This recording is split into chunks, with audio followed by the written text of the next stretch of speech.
Bonjour à tous, merci à tous d'être là. Merci Madame la Ministre d'avoir pris un temps sur votre agenda qu'on sait effectivement très chargé. On échangeait sur Marseille, qui est la ville de Kedge Business School qui nous accueille ici. Ce sont des locaux parisiens d'une grande école innovante et très impliquée sur le développement durable. D'ailleurs, c'est eux qui ont porté et inventé le TOEFL du développement durable qui est lancé actuellement. Je voulais remercier aussi Elior de nous accueillir.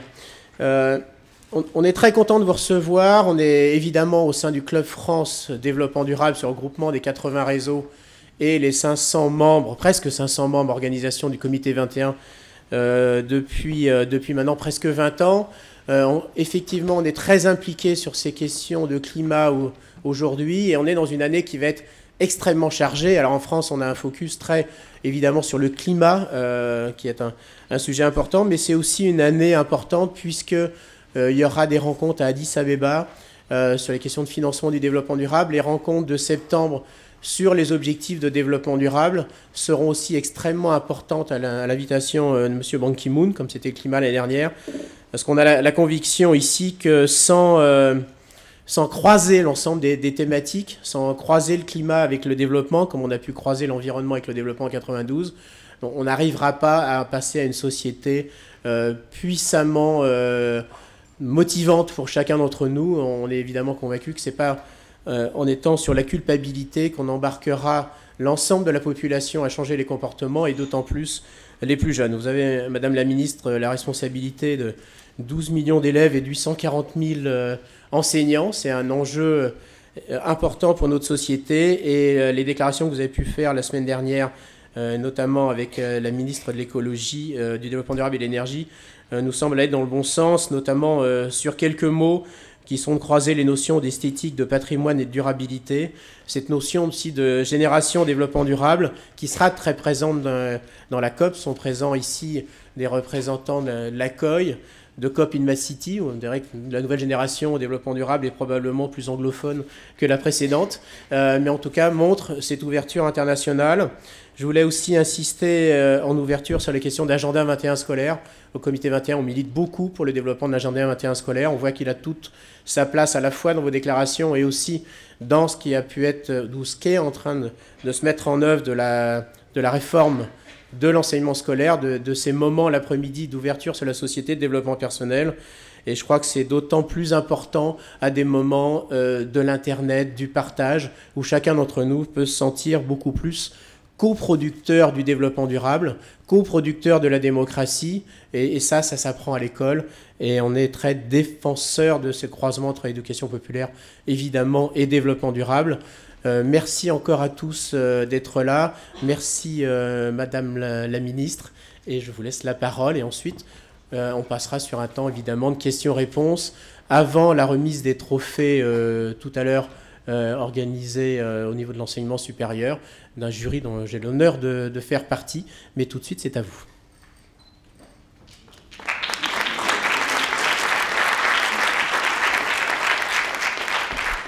Merci beaucoup, Monsieur le Président, cher Gilles Béraud. Bonsoir à toutes et à tous. D'abord, merci à vous de m'avoir invité et de m'accueillir. C'est un plaisir pour moi d'être là ce soir. Et en venant ici, j'étais en train de repenser à une discussion récente que j'ai eue avec des jeunes collégiens à qui je disais, et ils ouvraient vraiment des grands yeux tout ronds, que des endroits qui leur parlent forcément, comme les Maldives, Bangkok, ou plus près de nous, Venise ou Londres, eh bien, ce ne sont pas seulement des destinations touristiques, ce sont des sites qui, d'ici moins de 100 ans, et vous êtes bien placé pour le savoir, pourraient bien avoir disparu si on n'a pas des actions responsables pour limiter la hausse de la température et puis pour limiter la hausse du niveau de la mer. Et donc, c'était très intéressant cet échange parce que ça nous a permis de revenir un petit peu, forcément trop rapidement, mais sur les travaux de la recherche et le fait que le GIEC, dont ils ignoraient l'existence, mais j'ose espérer que maintenant ils sauront ce que c'est, que le GIEC eh bien, nous dit maintenant avec une quasi-certitude que l'essentiel de ces changements climatiques sont liés à l'activité humaine. Et ça, une fois qu'on a compris ça, on comprend que pour lutter contre ces changements, pour en limiter tout au moins la portée, eh bien, on a 2 leviers, en réalité. 1, l'atténuation des gaz à effet de serre, et 2, l'adaptation de nos comportements. Et voilà en quoi est-ce que l'éducation nationale se sent évidemment complètement responsable de ce sujet et complètement liée à ce sujet, parce que l'école a un rôle fondamental à jouer, parce que sans la sensibilisation des enfants, et ce dès le plus jeune âge d'ailleurs, et tout au long de leur parcours scolaire, et tout au long de leur parcours d'étudiants aussi, on n'aura pas de développement durable. Et on a la chance, la France, Paris, d'accueillir bientôt la conférence, la COP21. Ça va être une occasion unique d'intensifier tout ce qu'on peut déjà se dire sur l'éducation au développement durable, et je vais y revenir. Revenons à l'école. Donc 12 millions d'élèves quand même, plus de 800 000 enseignants, 2,5 millions d'étudiants, près de 100 000 enseignants dans l'enseignement supérieur. Oui, on a une responsabilité très importante à jouer, et on a décidé de le faire de façon structurée, méthodique, en adoptant une feuille de route que vous avez rappelée à l'instant. Une feuille de route sur laquelle je voudrais revenir d'abord pour vous dire comment elle a été élaborée. Elle a été élaborée d'abord en faisant le bilan des actions qui ont été déployées sur le terrain depuis de nombreuses années et qui ont fait leurs preuves. On ne part pas de rien. J'y reviendrai tout à l'heure. C'est le cas, par exemple, de ces expérimentations qui ont été conduites d'élèves éco-délégués dans leur établissement scolaire, donc qui sont là pour convaincre leurs pairs, ou encore de coins nature que nous allons déployer un peu partout. On a fait donc le bilan, on s'est appuyé beaucoup sur les propositions des associations, dans la salle en particulier, des associations d'éducation au développement durable, parce que je crois que vraiment, cette éducation, on doit la construire ensemble et que ce n'est pas à l'éducation nationale seule d'en inventer les modalités. Et puis on a travaillé évidemment avec la ministre en charge de l'écologie, Ségolène Royal, et là aussi, on a beaucoup gagné du partage de nos expériences respectives. Alors, pourquoi cette feuille de route maintenant? Parce qu'après tout, l'éducation au développement durable est déjà présente dans les programmes scolaires et des actions donc existent déjà sur le terrain. Et d'abord parce que, je le disais, les travaux récents de la recherche ont mis en évidence le fait que le changement climatique, c'est pas une mode, que c'est une réalité concrète qui découle très directement de l'activité humaine, et qui nécessite donc la mise en place urgente de politiques de grande ampleur. Ensuite, parce que la COP21, que j'évoquais tout à l'heure, je crois que vous avez reçu mon collègue Laurent Fabius, donc il a dû vous en parler beaucoup. Je voudrais juste insister sur le fait que la France s'est battue pour obtenir l'organisation de cette COP21 et qu'on l'a gagnée, et qu'à présent, c'est à nous d'être collectivement à la hauteur. Et c'est très important que dans toute notre société, on se sente concerné par ce sujet. Les services publics, les associations, les collectivités locales, je sais qu'il y en a dans la salle, les entreprises, les médias, bien sûr, puis les citoyens. Et donc, si on veut se mobiliser comme il le faut, eh bien, il faut que les ministères aussi s'engagent. Et c'est pour cela que nous avons décidé, pour l'éducation nationale et l'enseignement supérieur, que la COP21 allait nous servir de coup d'accélérateur à nos projets. D'abord, en accord avec Laurent Fabius, on a décidé qu'en même temps que la COP21, j'organiserai ce qu'on appelle dans le monde des relations internationales un side event, c'est-à-dire un événement parallèle en marge de la COP21 sur le site du Bourget, qui rassemblera tous mes collègues en charge de l'éducation nationale au niveau international, qui seront invités pour échanger sur nos bonnes pratiques et avancer en la matière. Et puis, la raison pour laquelle nous avons décidé d'adopter cette feuille de route un peu structurée, c'est que, en faisant le bilan de l'action du ministère de l'Éducation nationale sur ce sujet, éducation au développement durable, il m'est apparu que, certes, on ne partait pas de rien, certes, les programmes réservent déjà une place à l'éducation à l'environnement et au développement durable, mais, au fond, il y a beaucoup de choses qui ne reposent que sur la bonne volonté des enseignants et des rectorats. Certains rectorats, d'ailleurs, sont très actifs et je tiens à souligner, par exemple, à quel point Grenoble, Poitiers, Montpellier, Caen ou Rouen font du très beau travail en la matière.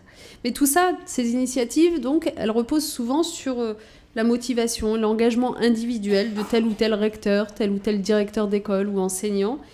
Et donc, ça n'est pas encore une politique publique impulsée d'en haut sur tout le territoire. dans toutes les académies de façon harmonisée. Et c'est ça que la feuille de route que je vous présente ce soir va changer. Parce que il faut s'en souvenir, la loi de refondation de l'école en 2013 a inscrit l'éducation au développement durable comme une de nos priorités. Eh bien, cela implique une politique publique qui soit à la hauteur. Alors maintenant, j'en viens au contenu de la feuille de route.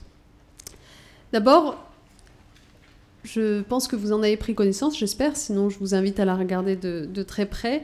J'ai signé la semaine dernière une circulaire dans laquelle j'invite l'ensemble des services du ministère et toute la communauté éducative à se mobiliser autour de 3 types d'actions.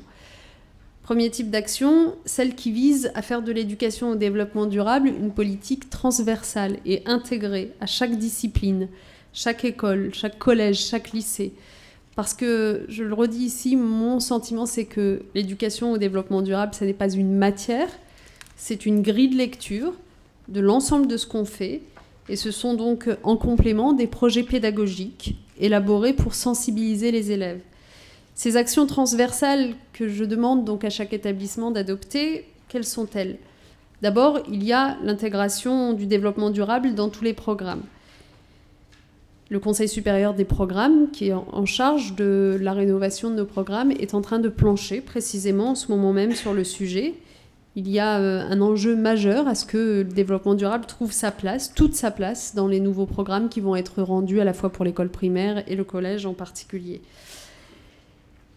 Ensuite, autre mesure transversale, je souhaite que d'ici 2020, chaque projet d'école ou d'établissement intègre le développement durable comme un objectif et les actions qui vont avec. Ce que ça veut dire pour ceux qui ne maîtrisent pas forcément les subtilités du langage de l'éducation nationale, c'est que les projets d'école ou d'établissement, ce sont les projets dans lesquels toutes les équipes éducatives de chaque établissement fixent leur ligne pédagogique directrice. En gros, ce sur quoi elles vont travailler pendant toute l'année. Et donc, demander à chaque établissement scolaire d'adopter dans son projet d'école un axe développement durable, c'est important. Ça veut dire qu'au fond, chaque école devra se sentir concernée, mobilisée, et intégrer le développement durable dans une politique globale. Ça demande un peu de temps, c'est pour ça que nous laissons jusqu'à 2020 aux établissements scolaires pour le faire. Sachez qu'aujourd'hui, ils sont 3000 à l'avoir fait. On parle de 64 000 établissements en tout.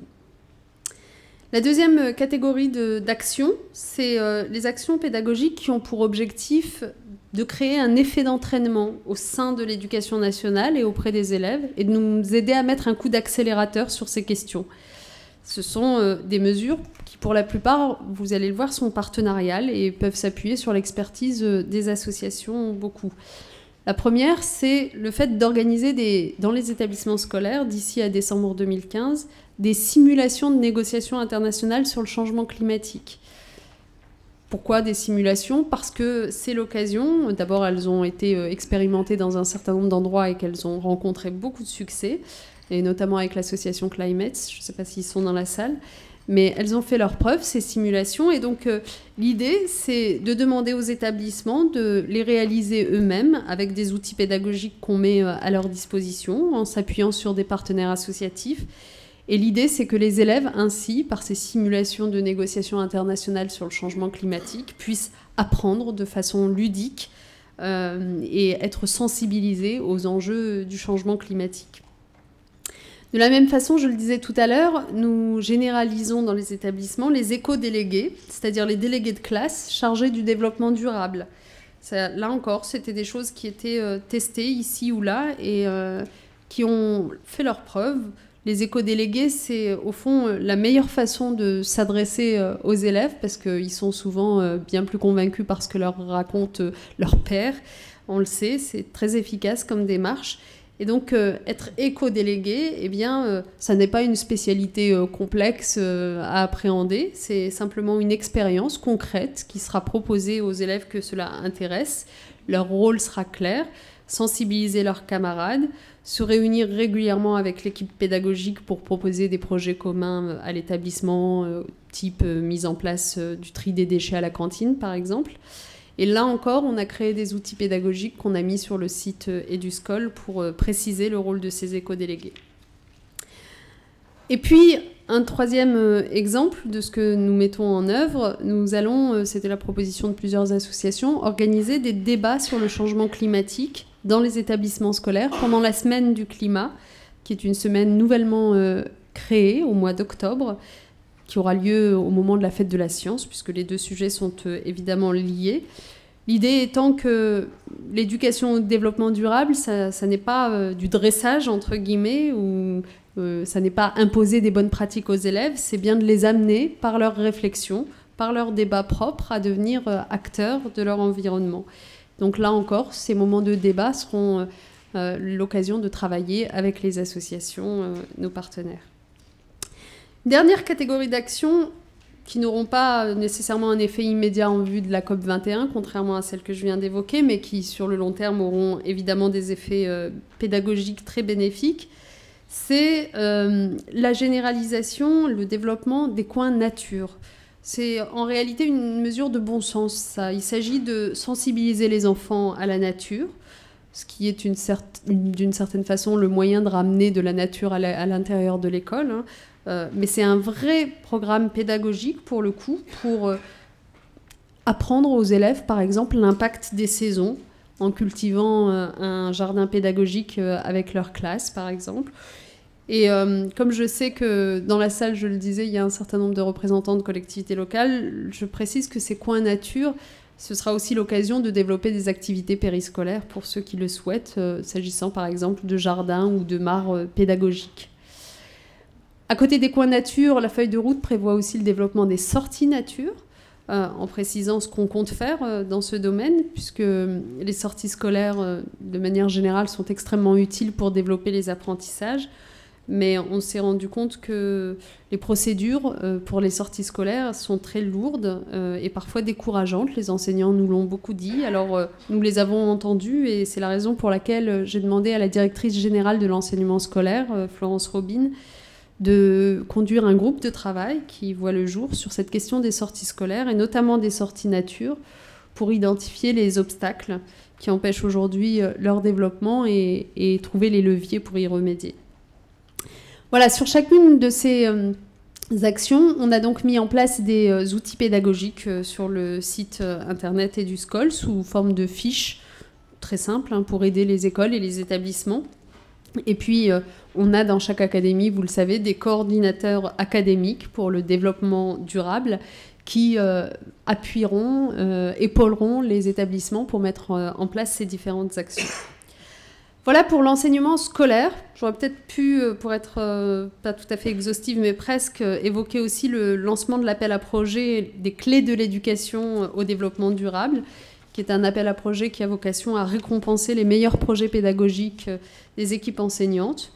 J'aurais pu évoquer aussi les mesures sur le gaspillage alimentaire, le bio dans les cantines scolaires ou le zéro pesticide, mais je ne veux pas trop rentrer dans le détail. Sachez simplement que l'idée sur chacun de ces sujets, encore une fois, c'est que l'école travaille avec ses partenaires sur ces sujets et pas seule, parce que, évidemment, on aura du mal sans vous. Mais je voudrais revenir peut-être un peu plus longuement sur les actions dans l'enseignement supérieur. L'enseignement supérieur, les universités, les écoles d'enseignement supérieur, c'est une thématique un peu à part par rapport à ce que je viens d'exposer, puisque vous savez que ce sont des établissements autonomes et que on ne peut pas piloter de la même façon qu'on pilote des établissements scolaires, des universités ou des grandes écoles. Cela étant, ils sont de plus en plus nombreux à être très actifs en matière de développement durable. Et nous avons décidé de donner une impulsion, là encore, au niveau national. Nous avons d'importants chantiers qui vont être ouverts dans les prochains mois avec donc la CPU, la conférence des présidents d'université, et la conférence des grandes écoles, sur le verdissement des formations, par exemple, sur la labellisation. Et le ministère va soutenir, par exemple, la conférence Éco-Campus du 3 octobre prochain, qui est un moment qui est très attendu par les universitaires. Ensuite, le ministère de l'Enseignement supérieur et de la Recherche a un rôle essentiel de valorisation des initiatives étudiantes et des initiatives des établissements. Et d'ailleurs, on est en train de créer un site internet dédié pour recenser l'ensemble de ces initiatives en vue de la COP21. Et c'est dans cet esprit de valorisation aussi que je remettrai tout à l'heure avec grand plaisir, en effet, les trophées Campus Responsables.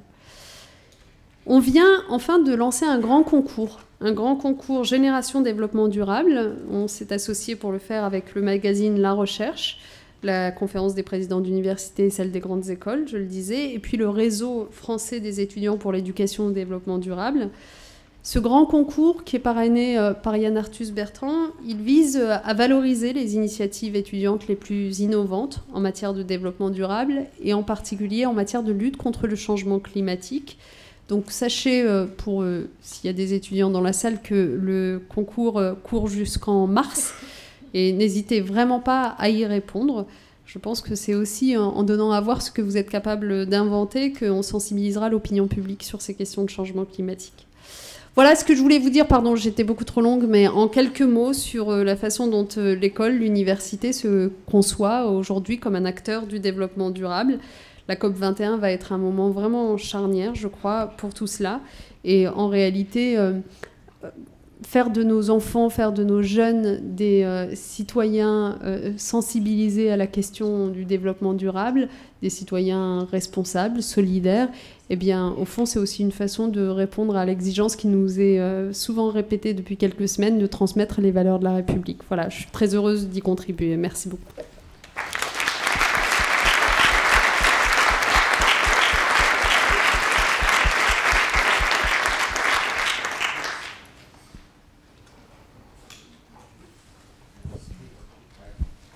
Appuyer sur le bouton, c'est ça qui est terrible. Merci beaucoup. On a effectivement la conviction aussi que, au-delà de l'immense responsabilité qui est que pour chacun d'entre nous de prendre notre part au succès de la COP21, c'est aussi l'opportunité de faire passer des messages et à un moment où le développement durable est parfois un peu bousculé, notamment dans les médias. Je crois que la question climatique est aussi une nouvelle dynamique. Pour cette deuxième partie, j'ai demandé à Sarah Schoenfeld, qui coordonne le Club France, je pense que beaucoup d'entre vous la connaissent, de prendre le micro qu'elle a déjà pour un temps de débat avec vous avant la remise des prix tout à l'heure. Merci beaucoup. Donc effectivement, on ouvre cette séquence d'échange avec la salle, une séquence qui va durer une petite demi-heure. Merci de décliner du coup votre identité, de poser une question assez concise et j'insiste sur le fait qu'il est nécessaire que vous abordiez des sujets d'intérêt commun et collectif. On va prendre une première série de questions, trois premières questions et puis après on laissera Madame la Ministre répondre. Bonjour, Jeannette Prétot, présidente de l'ambassade de l'eau. Et on a fait une action qui s'appelle l'Union méditerranéenne des jeunes ambassadeurs de l'eau. Madame la ministre, j'étais ravie de vous entendre dire que le ministère de l'Éducation va s'intéresser de très près au développement durable. Permettez-moi de dire, vieille comme je suis grand-mère, ça fait 25 ans que je travaille dans ce domaine à la sensibilisation, notamment la sensibilisation à l'eau. Et plus le temps passe, plus je me demande comment on va pouvoir faire pour continuer à travailler justement dans le développement durable, puisque on dit que le nerf de la guerre, c'est l'argent, le nerf de la paix aussi. Alors, est-ce que vous avez mis des budgets à côté qui accompagnent ce grand projet ?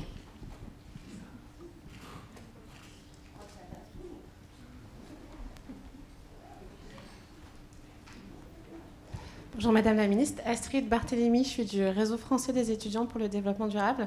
On a été ravis de voir le communiqué de presse commun que vous avez fait avec Madame Royal la semaine dernière sur le EDD et de voir que dans la stratégie nationale et la feuille de route sur le EDD, vous citez les initiatives étudiantes. On travaille déjà énormément avec notamment la CGE et la CPU sur le label dont vous avez parlé. Et j'aurais aimé savoir le label et développement durable et responsabilité sociétale. Et puis tous les objectifs de développement durable ont été saisis par la CTI, notamment dans tout ce qui est diplôme d'ingénieur. Et j'aurais aimé savoir si l'HCERES, si je ne me trompe pas dans l'acronyme, va aussi se saisir de tout ce qui est objectifs développement durable et indicateurs dans la délivrance des diplômes universitaires. Merci. Bonjour à tous, bonjour Madame la Ministre. Romain Bouillon de la Fondation pour l'éducation à l'environnement. Je supervise notamment le programme Éco-École et nous accompagnons de nombreux établissements scolaires qui sont dans des démarches de développement durable. Un des gros obstacles qu'ils rencontrent, ce sont les espaces en fait, dans lesquels mener ce type de démarche et le temps qui peut y être consacré dans le cadre existant de la mise en œuvre des programmes et de l'organisation des établissements scolaires telle qu'elle existe aujourd'hui. Voilà, on va laisser la ministre répondre sur ces 3 premières questions. Oui, merci.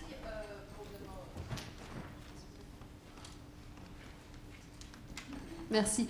Pour commencer par la fin, je l'ai dit, hein, l'idée c'est pas de créer une matière à part entière qui serait éducation au développement durable, mais bien que ce soit transversal et intégré dans l'ensemble des programmes. Donc en termes, j'allais dire, d'éducation générale, on le retrouvera sans forcément qu'on puisse comptabiliser le temps qui y est consacré. En revanche, les actions pédagogiques que j'évoquais tout à l'heure, si on prend par exemple les simulations, qui sont déjà organisées dans un certain nombre d'établissements, on voit que généralement ça prend entre 2 heures et une demi-journée. Donc il faut imaginer que dans chaque établissement, on ait un temps d'à peu près une demi-journée qui puisse être consacré à ces simulations et à ces débats. Sur la question du budget, je ne vais pas vous donner de chiffres. Ce que je peux vous dire, c'est que c'est évidemment à partir du moment où il est demandé à chaque établissement de l'intégrer dans son projet d'école, ça fait partie intégrante du fonctionnement des établissements. Donc on sait que, par exemple, les sorties nature ou les coins nature ont un coût qu'on absorbera. Mais je crois que c'est, au fond, c'est moins une question de budget, si je peux me permettre, qu'une question de culture. Et je ne suis pas entrée dans le détail des formations des enseignants, par exemple, mais il y a évidemment aussi toute cette partie-là. Il y a la partie partenariat avec les collectivités locales et puis les associations qui interviennent d'ailleurs souvent de façon bénévole, enfin la plupart du temps. Donc c'est pas tant une question de budget, encore une fois, que une question d'intériorisation de cette priorité, et le fait de l'inscrire dans les projets d'école et d'établissement, c'est la bonne façon de faire. Le fait d'avoir des coordinateurs académiques aussi qui soient là en appui aux établissements et qui impulsent des choses. Et puis le fait d'avoir cet événement, la COP21, dont on voit bien qu'il va mobiliser beaucoup d'énergie. On a des retours très positifs d'un certain nombre d'enseignants qui étaient certes pour beaucoup déjà sensibilisés, mais qui avaient l'impression de travailler un peu dans leur coin. Et là, on a l'impression qu'il y a une énergie plus forte qui va être rendue possible grâce à cet événement. Et puis, sur la question du label, c'est ça, hein, votre question ? Sur la question du label, on s'est posé la question de savoir s'il fallait qu'on en crée un nous-mêmes ou pas.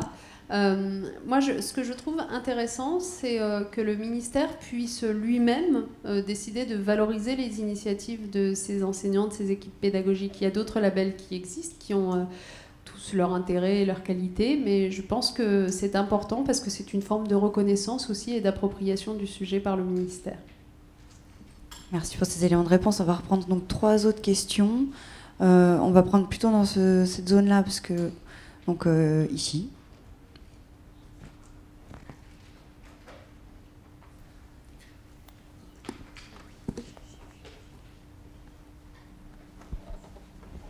Bonjour Madame la Ministre, c'est une question juste pour accompagner la création des éco-délégués. On a parlé de... je sais qu'en région Pays de Loire, on a créé des passeports éco-citoyens qui accompagnent justement le développement de certaines qualités au niveau des élèves. Et l'idée, c'est justement de valoriser ces aspects qu'on ne valorise jamais, ou peu en tous les cas dans les matières classiques. Et là, ça serait vraiment l'occasion de valoriser leur dévouement à la cause éco-citoyenne, leur façon de parler, leur façon de convaincre leurs collègues.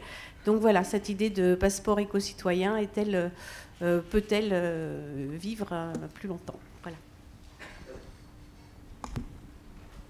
Bonjour, très rapidement, donc Guylaine Hirso, la présidente de l'Association française des petits débrouillards. Je voudrais savoir, et merci pour ces initiatives, mais je voudrais savoir aussi le lien qui se fait avec le numérique, l'école du numérique, pour être justement un peu hors les murs aussi, en même temps, ça c'est important de savoir. Et puis sur les territoires, alors, il y a plusieurs personnes qui se sont exprimées, les petits débrouillards aussi sur les territoires, ce lien avec les collectivités locales et comment on va faire le lien entre justement le scolaire, l'extrascolaire et comment on va pouvoir faire le lien avec toutes ces initiatives. Mais je relance quand même la première intervention sur le nerf de la guerre. On souffre quand même énormément et donc il faudra bien savoir comment on peut justement arriver à produire toutes ces initiatives, à les mettre en œuvre. Et surtout, on parle de 2015, mais comme l'a très bien dit aussi Gilles, il y a aussi 2015, mais post-2015, puisqu'on doit travailler aussi pour la suite. Donc c'est la pérennité de toutes ces actions. Merci. Et merci. Placide, peut-être qu'on peut prendre une question de ce côté-là. Allez-y, madame, vous avez le micro. Oui, excusez-moi. Bonjour, Brigitte Sabar, chef de projet éducation de Tara Expédition. Et j'ai piloté un gros dispositif de formation de formateurs partenarial en Bourgogne, qui, à mon avis, n'a pas encore fait beaucoup de petits dans d'autres régions, et il marche depuis 16 ans. C'est la question de la formation des enseignants, qui est surtout non seulement transdisciplinaire, mais multipartenariale. Nous, en Bourgogne, on a des formations ouvertes, à la fois on a des animateurs associatifs, l'enseignement agricole, l'éducation nationale. Donc on n'est plus que transdisciplinaire, mais à tous les niveaux, puisqu'on doit imprégner aussi verticalement tout le dispositif éducatif, mais il faut des moyens et c'est de plus en plus difficile. Et avec Tara Expédition, si on ne ferait pas des formations gratuites, entre guillemets, aux différentes sur océan, climat, etc., on sait aussi non pas plus d'écoute, quoi. Donc il y a un gros problème de mobilisation financière et de volonté peut-être derrière. Merci. Donc on va vous laisser répondre sur cette série de 3 questions.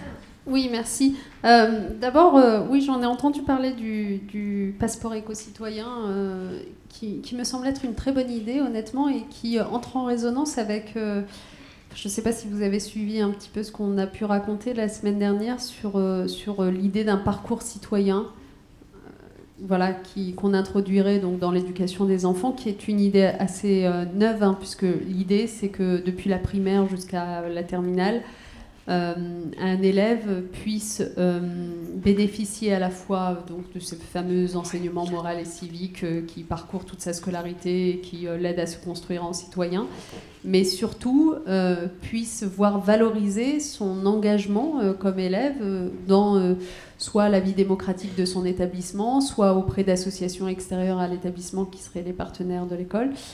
Et que tout cela puisse être véritablement évalué, pas simplement un supplément d'âme, mais véritablement évalué, y compris à la fin de la scolarité obligatoire, donc au moment du brevet, et donc créer un véritable parcours citoyen pour l'élève. Et donc la réflexion que nous avons en ce moment pour mettre tout cela en forme, c'est en effet celle de l'archivage de tout ce parcours pour l'élève, du fait que ça puisse bien le suivre sous la forme d'un livret. Donc c'est un peu votre idée de passeport éco-citoyen. C'est clair que le développement durable, la citoyenneté entendue comme cela aussi, fera partie de ce parcours citoyen. Et donc je pense qu'il faut qu'on travaille davantage ensemble, hein. Vous l'avez peut-être noté, on a lancé des assises de l'école et de ses partenaires sur tout le territoire pendant 3 mois, là, qui vont être un temps de réflexion pour voir notamment ce qu'on met derrière cette idée de parcours citoyen. Et je pense qu'en effet, cette idée d'un livret qui suive l'élève, et là je fais le lien avec la deuxième question qui m'était posée, sous format numérique, vraisemblablement, puisque c'est aussi la meilleure façon de conserver la trace de ce qui a été fait et puis de pouvoir faire remplir cela par d'autres partenaires, d'autres acteurs. C'est une idée qui doit prospérer et à laquelle moi je suis très sensible. J'ai entendu la question des petits débrouillards sur la pérennité des actions. Vous avez raison, il faut qu'on veille à ce que le soufflet ne retombe pas après la COP21. Donc je pense que c'est notre responsabilité à nous tous. Moi je crois avoir essayé de démontrer que précisément par l'adoption de la feuille de route telle que nous l'avons structurée, il y a une volonté pérenne, hein, du ministère. Il y a des programmes qui vont prendre en considération l'éducation, développement durable dans la durée.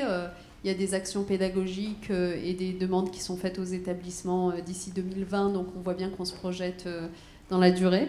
Mais c'est sûr qu'il faudra faire très attention, notamment parce qu'après la COP21, on n'aura plus, par exemple, les simulations, ou tout ce qui était un peu lié, ou le concours, tout ce qui était un peu lié à la COP.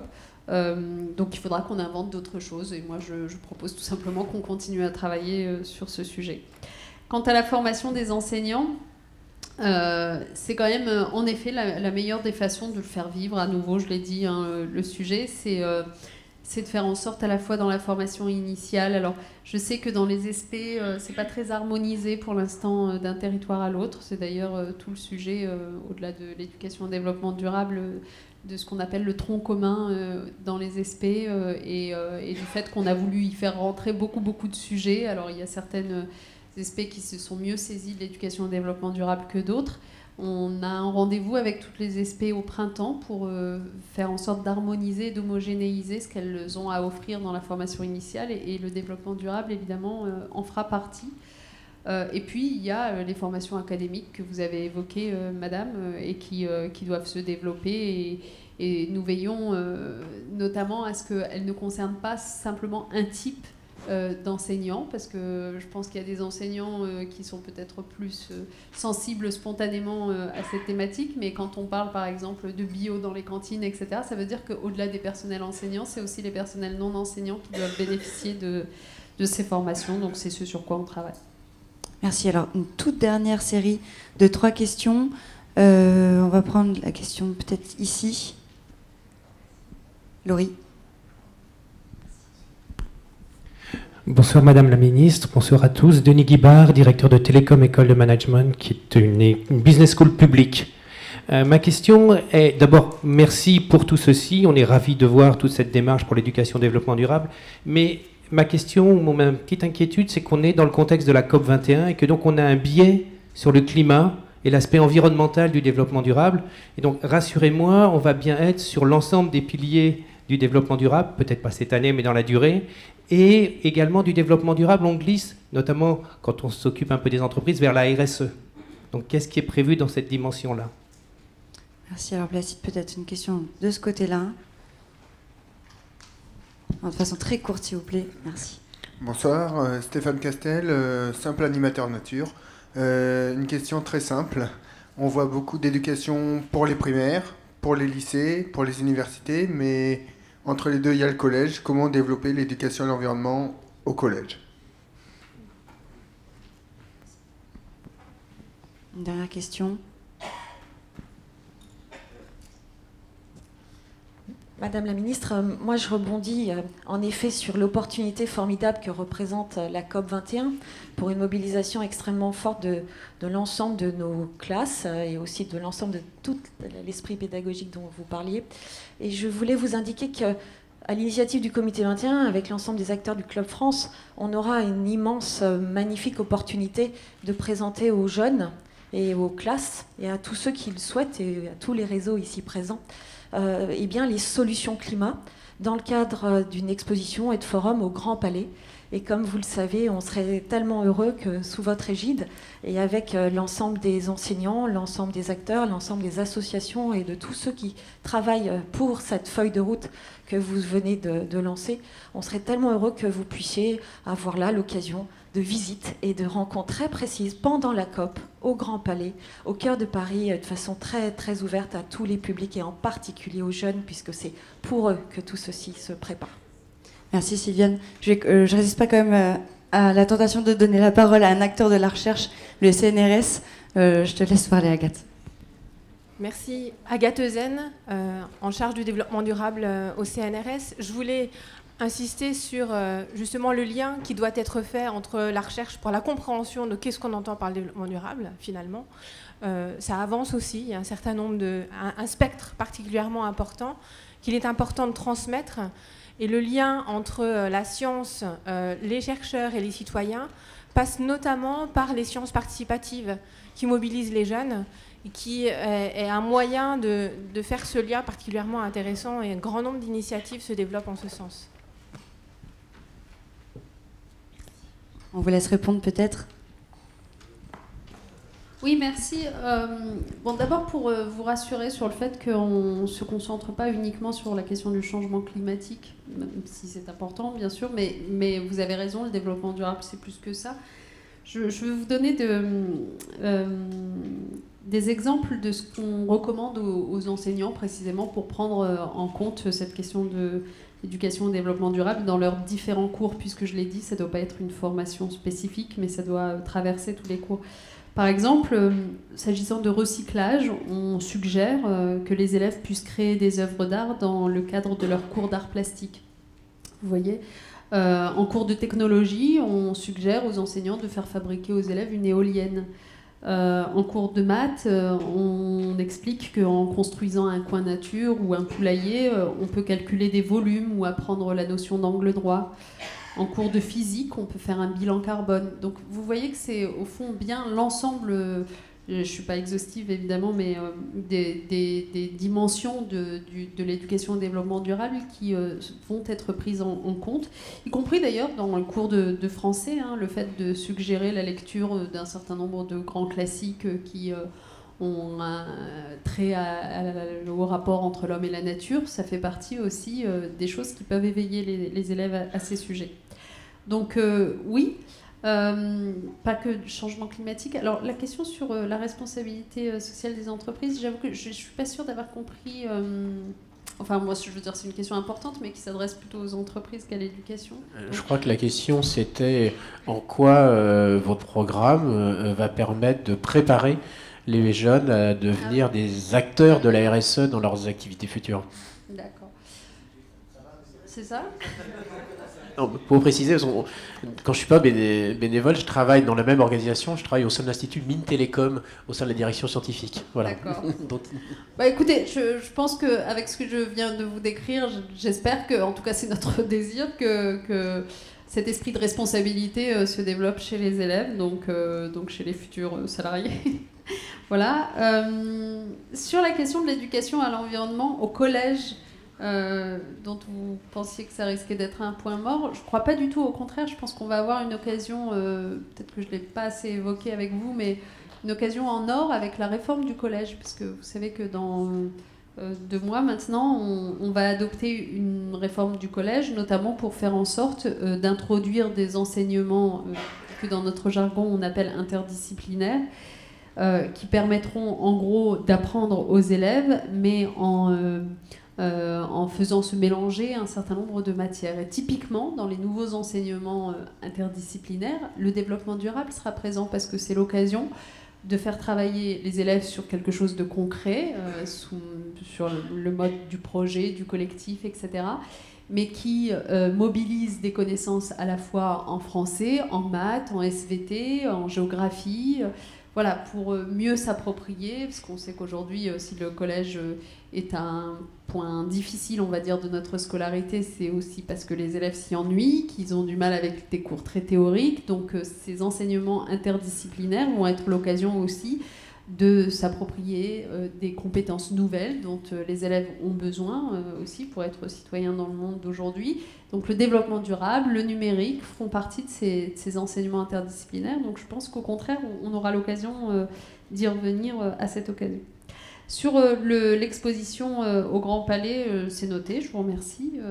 Si on peut s'y associer, ce sera avec grand plaisir. Et puis merci au CNRS d'avoir évoqué la recherche participative, parce que c'est vrai que j'en ai pas beaucoup parlé, mais c'est aussi comme ça qu'on mobilisera l'opinion publique, je pense, en vulgarisant un certain nombre de données. J'évoquais tout à l'heure le GIEC, et puis en donnant la possibilité aux citoyens de participer aussi à la réflexion et à la construction du savoir sur ces sujets.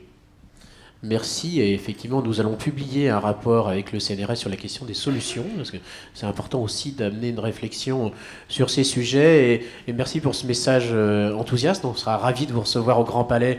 Je ne sais pas si on fera une grande simulation de négociation avec nos amis de Climate et des REFED, mais c'est vraiment important pour nous. On donnera aussi la place à l'image. Moi, j'ai créé il y a quelques années un festival de Pocket Film qui est devenu le festival des tutos pour le développement durable, qu'on relance cette année, parce que je crois qu'au-delà de tout ce qu'on est en train de faire, on a besoin d'éduquer, mais on a besoin de créativité.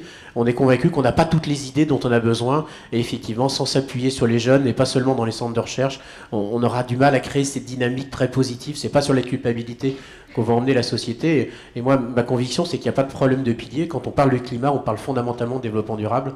On parle d'un nid écologique pour que l'humanité puisse continuer à se développer. Et on a besoin de tout ça. Donc, merci pour ce temps.